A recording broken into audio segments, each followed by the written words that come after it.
दोस्तों, एक छोटे से शहर सुंदरपुर में जिले की सबसे बड़ी अधिकारी आईपीएस नेहा सिंह की मां श्रीमती विमला देवी अपनी सादगी में लिपटी। पुराने लेकिन साफ कपड़े पहने, थकी हुई चाल से शहर की सबसे आलीशान और मशहूर आभूषण की दुकान लक्ष्मी ज्वेलर्स में दाखिल हुई। उनके पहनावे और चाल ढाल को देखकर कोई अंदाजा नहीं लगा सकता था कि वह इस शहर की सबसे बड़ी अधिकारी की मां है। उनके चेहरे पर एक मासूमियत थी, लेकिन आंखों में बरसों की तपस्या और संघर्ष साफ झलक रहा था। दुकान में मौजूद सभी ग्राहक, स्टाफ और मैनेजर, सबकी नजरें एक साथ उस बूढ़ी औरत पर टिक गईं। हर कोई उन्हें ऐसे घूरने लगा जैसे किसी अनजान दुनिया से कोई प्राणी आ गई हो। कुछ लोग आपस में कानाफूसी करने लगे। लगता है कोई भिखारी अंदर आ गई है। पता नहीं किसने अंदर आने दिया। बूढ़ी मां को यह सब महसूस हो रहा था, लेकिन उन्होंने इसे नजरअंदाज किया और आगे बढ़ी। बड़ी हिम्मत जुटाकर वह धीरे धीरे काउंटर के पास पहुंची और बड़ी विनम्रता से एक सेल्समैन से बोली, बेटा, मुझे एक अच्छा और महंगा हीरे का हार दिखा दो, कुछ ऐसा जो बहुत खास हो। सेल्समैन उनकी बात सुनकर ठहाका मार देता है, फिर गुस्से में भड़क कर कहता है, ए बुढ़िया, तुझे किसने अंदर आने दिया? ये कोई भीख मांगने की जगह नहीं है। निकल यहां से, वरना सिक्योरिटी को बुलाकर धक्के मारकर बाहर फेंकवा दूंगा। बूढ़ी मां चुपचाप सुनती रही, फिर धीरे से बोली, बेटा, मैं कोई भिखारी नहीं हूं। मैं यहां आभूषण खरीदने आई हूं। मैंने आपकी दुकान की गुणवत्ता के बारे में बहुत कुछ सुना है और मेरे पास इतने पैसे हैं कि मैं हार खरीद सकूं। बस मेरे कपड़ों को देखकर मुझे मत आंको। इतने में दूसरा स्टाफ बीच में कूद पड़ा और चीख कर बोला, चल हट यहां से, वरना ऐसा मारूंगा कि चलने लायक नहीं बचेगी। दिमाग खराब कर दिया है सबका। भाग यहां से, वरना चप्पल से पीटूंगा। बूढ़ी औरत अब भी शांत थी। उनकी आंखों में अब शर्म नहीं बल्कि दर्द उतरने लगा था, लेकिन फिर भी वह बड़ी मजबूती से बोली, बेटा, तुम्हें मेरी हालत से गलतफहमी हो सकती है, लेकिन मैं सच कह रही हूं। मैं किसी की मां हूं और हार खरीदने ही आई हूं कि अंदर मौजूद ग्राहक अब खुलकर हंसने लगे। कुछ फुसफुसा रहे थे। ये बुढ़िया तो पगला गई है, खुद को क्या समझती है? हीरे का हार खरीदेगी। इसका दिमाग खराब है शायद। इसी बीच एक कर्मचारी जल्दी से अंदर भागकर दुकान के मालिक श्रीमान दीपक को बुला लाता है। मालिक आते ही गुस्से में फट पड़ता है, यह कौन भिखारीन घुस आई है? इसे यहां किसने आने दिया? निकालो इसे बाहर। क्या मजाक बना रखा है? बूढ़ी मां मालिक के सामने हाथ जोड़कर बोली, भाई साहब, मैं कोई मजाक नहीं कर रही। मैं यहां वाकई में आभूषण खरीदने आई हूं। मुझे एक हीरे का हार चाहिए और मेरे पास पूरे पैसे हैं। मैं अगर गरीब होती तो इस दुकान तक आने की हिम्मत ही नहीं करती। मालिक अब आपा खो बैठा। ओ बुढ़िया, बकवास बंद कर। हमारे पास फालतू बातों के लिए वक्त नहीं है। यहां से निकल जा, वरना खुद तमाचा मारकर बाहर फेंक दूंगा।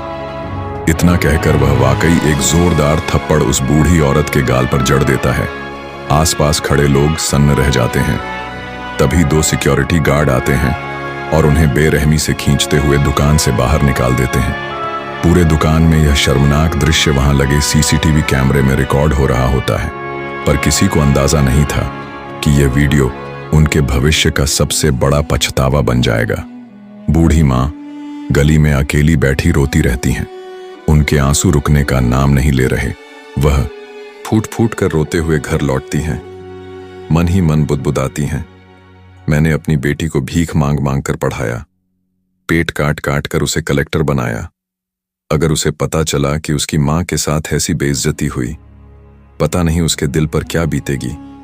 मेरी बेटी कितनी बड़ी अफसर है और आज मैं उसकी मां होकर भी इतने अपमान के कड़वे घूंट पी रही हूं। घर लौटकर बूढ़ी मां ने सारी रात करवटें बदलते हुए बिताई। अपमान की वह याद उनके दिल पर चाकू की तरह चल रही थी। आखिरकार उन्होंने फोन उठाया और अपनी बेटी शहर की आईपीएस नेहा सिंह को कॉल कर दिया। उधर ऑफिस में बैठी नेहा सिंह अपनी फाइलों में डूबी थी। फोन पर मां का नाम देखते ही उनके चेहरे पर मुस्कान खिल उठी। उन्होंने तुरंत कॉल उठाया। हाँ मां, कैसी हो आप? सब ठीक है ना? मां ने अपनी आवाज को संभालते हुए कहा, ठीक हूं बेटा। लेकिन जैसे ही यह शब्द निकले, उनकी आंखों से आंसू बह निकले। वह फूट फूट कर रोने लगी। नेहा के दिल में जैसे किसी ने आग लगा दी। मां, आप रो क्यों रही हैं? क्या हुआ है? मुझे बताइए ना, प्लीज बताइए, मैं बर्दाश्त नहीं कर पा रही हूं। आखिर हुआ क्या है? मां चुप रही। दिल में तूफान था लेकिन बेटी को बोझ नहीं देना चाहती थी। उन्होंने खुद को संभालते हुए कहा, कुछ नहीं हुआ बेटा, बस तेरी बहुत याद आ रही थी इसलिए फोन किया। नेहा की आवाज कठोर हो गई। नहीं मां, मुझसे सच मत छुपाइए, आपको मेरी कसम है, आपको सब बताना ही होगा। अब मां मजबूर हो गई। उन्होंने थरथराती आवाज में सब कुछ बता दिया। कैसे उन्हें आभूषण की दुकान में भिखारिन समझा गया, कैसे स्टाफ ने धक्के मारकर बाहर निकाला, कैसे मालिक ने थप्पड़ मारा और कैसे पूरी दुकान के सामने उन्हें अपमानित किया गया। नेहा की आंखें भर आईं, वह अंदर तक कांप उठी। क्या मां के साथ इतनी हिम्मत किसने की? उनके गाल लाल हो गए, आंखों में खून उतर आया। भीतर से वह टूट भी चुकी थी और जल भी रही थी। मैं इतनी बड़ी अफसर हूं और मेरी मां के साथ इतना बड़ा अपमान नहीं। यह अन्याय मैं हरगिज नहीं छोड़ूंगी, इसका बदला जरूर लिया जाएगा। उन्होंने मां को ढांढस बंधाते हुए कहा, मां, अब आप बिल्कुल चिंता मत कीजिए, मैं कल ही छुट्टी लेकर घर आ रही हूं। आपको घुमाने ले जाऊंगी और वह हीरे का हार भी लेकर ही लौटूंगी, किसी भी कीमत पर। मां को डांट्स बंधाकर नेहा ने फोन रख दिया। उस रात उन्होंने भी नींद की एक बूंद नहीं ली। अगले ही दिन नेहा सिंह अपने घर पहुंची। दरवाजा खुलते ही मां और बेटी दोनों एक दूसरे के गले लग पड़ी। दोनों की आंखें आंसुओं से भीग गईं। मां, अगर आपने मुझे सच नहीं बताया होता तो मैं कभी खुद को माफ नहीं कर पाती। नेहा फूटते हुए बोली। उस गले मिलने में बरसों की तकलीफ, मेहनत और जुदाई घुल गई थी। मां को याद आ रहा था कि कैसे उन्होंने पेट काटकर भीख तक मांगकर अपनी बेटी को पढ़ाया, और बेटी को याद आ रहा था कि कैसे उसने दिन रात मेहनत करके यह मुकाम पाया। थोड़ा वक्त बीतने के बाद दोनों ने खाना खाया। फिर नेहा ने कहा, मां, अब वही करेंगे जो करना चाहिए, तैयार हो जाइए। नेहा ने अलमारी से एक लाल रंग का साफ सुथरा सलवार सूट निकाला। उसे पहनकर वह किसी साधारण गांव की लड़की जैसी दिख रही थी। किसी को अंदाजा भी नहीं हो सकता था कि यह लड़की पूरे शहर की कलेक्टर है। मां ने भी एक साधारण सफेद साड़ी पहनी। दोनों इस तरह तैयार हुई जैसे किसी गांव की गरीब महिलाएं हों, और फिर हाथ पकड़कर वे दोनों उसी आभूषण की दुकान लक्ष्मी ज्वेलर्स की ओर निकल पड़ी जहां मां का अपमान हुआ था। दुकान के बाहर पहुंचते ही मां का दिल जोर जोर से धड़कने लगा, लेकिन नेहा का चेहरा ठंडे पानी जैसा शांत था। जैसे ही दोनों मां व आभूषण की दुकान में दाखिल हुई, दुकान में मौजूद स्टाफ और ग्राहक ठिठक कर उन्हें देखने लगे। कान फूसी शुरू हो गई। अरे ये वही बुढ़िया है, आज अपनी बेटी को लेकर आ गई है, लगता है फिर से तमाशा करेगी। कुछ हंसे, कुछ ने घृणा से देखा। इनकी औकात नहीं यहां खड़े होने की, खरीदेंगी क्या ज्वेलरी? लेकिन नेहा ने किसी की परवाह नहीं की। उन्होंने अपनी मां का हाथ मजबूती से थामे रखा और सीधी उस सेक्शन की ओर बढ़ी जहां हीरे के हार सजे हुए थे। दुकान का माहौल अचानक से भारी हो गया। सब लोग सोच रहे थे आज फिर क्या तमाशा होगा, लेकिन किसी को यह अंदाजा तक नहीं था कि जिस लड़की को वे गरीब गांव की साधारण लड़की समझ रहे हैं, वह वास्तव में कौन है और आज यहां क्या होने वाला है। जैसे ही दोनों मां व हीरे के सेक्शन के पास पहुंची, नेहा सिंह ने आत्मविश्वास से कहा, मैडम, हमें एक हीरे का हार चाहिए, कृपया दिखाइए। आवाज विनम्र थी लेकिन दृढ़। स्टाफ लड़की ने उसे ऊपर से नीचे तक घूरा और झुंझलाते हुए बोली, अरे आप लोग फिर आ गई। कल तो ये बुढ़िया अकेली आई थी और तमाशा कर गई, आज बेटी को भी ले आई। शायद तुम इसकी बेटी हो। सुनो, तुम दोनों में इतनी औकात नहीं है कि यहां से आभूषण खरीद सको, इसलिए बेहतर होगा यहां से निकल जाओ। और हां, बकवास मत करना। नेहा ने गहरी सांस ली और शांत स्वर में जवाब दिया, देखिए मैडम, हमारी औकात का अंदाजा हमारे कपड़ों से मत लगाइए। शायद आप जानती नहीं कि आप किससे बात कर रही हैं। जो कहा है बस वह कीजिए, हमें हार दिखाइए। स्टाफ और चिढ़ गई। हमें बहुत अच्छे से पता है कि कौन क्या खरीद सकता है। आप जैसी गवार लोग तो सिर्फ देखने के लिए आते हैं, छूते हैं और फिर भाग जाते हैं। खरीदने की औकात नहीं होती। यहां तमाशा करने मत आओ, वरना सिक्योरिटी बुलाकर धक्के मारकर बाहर निकाल देंगे। यह सुनते ही नेहा की आंखों में गुस्से की आग भड़क उठी। बस अब बहुत हो गया। उसने मन ही मन कहा। नेहा ने संयमित लेकिन ठंडी आवाज में कहा, देखिए मैडम, औकात की बात मत कीजिए।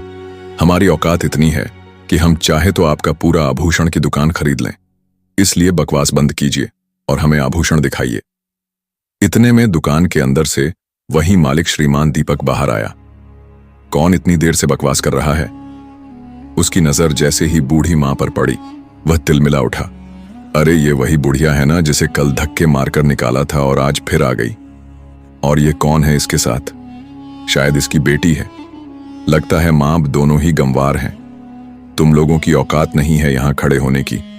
चलो निकलो यहां से, वरना धक्के मारकर बाहर फेंकवा दूंगा।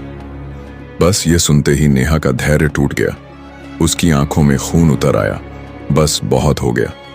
उसने सीधी नजरें मालिक की आंखों में डालकर कहा, देखिए, बोलने से पहले सोचिए, मैं इस शहर की कलेक्टर नेहा सिंह हूं, और अगर दोबारा मेरी मां के लिए या मेरे लिए ऐसे शब्द बोले तो पछताना पड़ेगा, समझे आप? यह सुनते ही दुकान के मालिक और स्टाफ जोर जोर से हंसने लगे। कलेक्टर मालिक ने ठहाका मारा, अरे तुम्हारी औकात है इतनी कि पुलिस की नौकरी भी मिल जाए। गार्ड बनना तो छोड़ो, तुम तो यहां सफाई करने के भी लायक नहीं लगती। और चली कलेक्टर बनने। आईने में अपना चेहरा देखा है कभी? नेहा ने अब बिना एक पल गवाए अपना पर्स खोला और उसमें से अपना सरकारी पहचान पत्र निकाला। उसने गुस्से में वह आईडी मालिक के हाथ में दे मारी। जैसे ही मालिक ने उस पर जिला मजिस्ट्रेट नेहा सिंह लिखा देखा, उसका चेहरा पीला पड़ गया। हाथ कांपने लगे।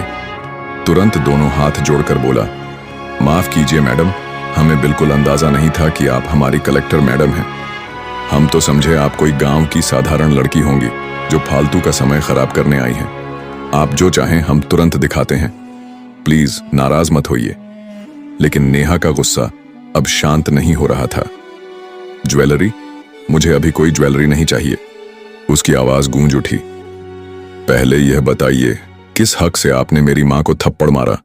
किस हक से आपने उन्हें धक्के मारकर बाहर फेंका? आपने उन्हें सबके सामने अपमानित किया और अब झूठ बोलकर अपनी गलती छुपाने की कोशिश कर रहे हैं। मालिक झूठ गढ़ने लगा। ना मैडम, ऐसा कुछ नहीं हुआ। आपकी मम्मी गलत समझ गई होंगी। हमने उन्हें सिर्फ वापस भेजा था, मारा पीटा नहीं। वो झूठ कह रही होंगी। प्लीज इन बातों को भूल जाइए। नेहा,